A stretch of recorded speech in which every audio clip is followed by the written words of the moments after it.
Baxın, Ayla və Murad yan-yanadılar. Amma hərəsi ayrı dünyada. Sən də kimsən? Mən Pəriyəm. Mən onlarla müasir zamanı birləşdirən Pəri. Mən də qulaq beni sayılayan laf yaxşılar. Şad olun.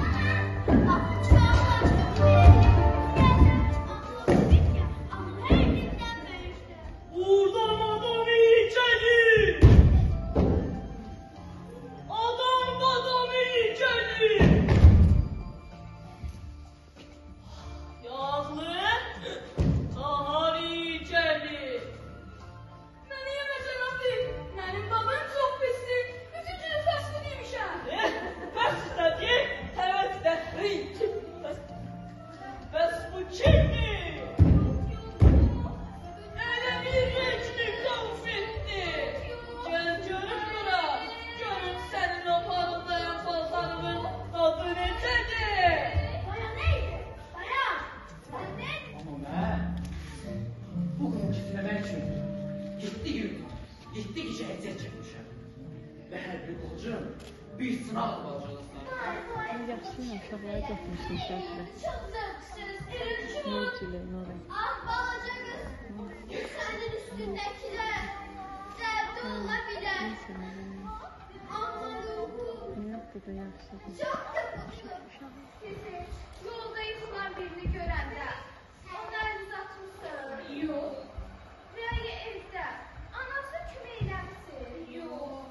Kimi sevgini yüngüləşdirmişsin. Yok. Bax bu mərhəmət hissidir. Bunların hamısı əriyib gedən buz parçasıdır. Mənim səltənətimdə nə gəlməmsin, nə də güzel.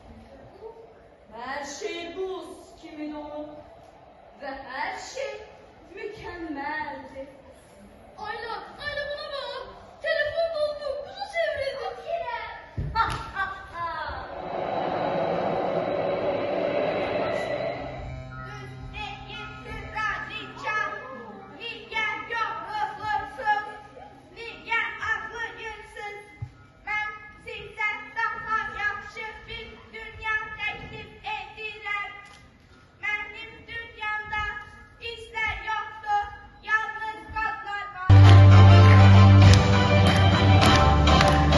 Düğmeye dünya açılır bize. Aman alışır saçır gel bize.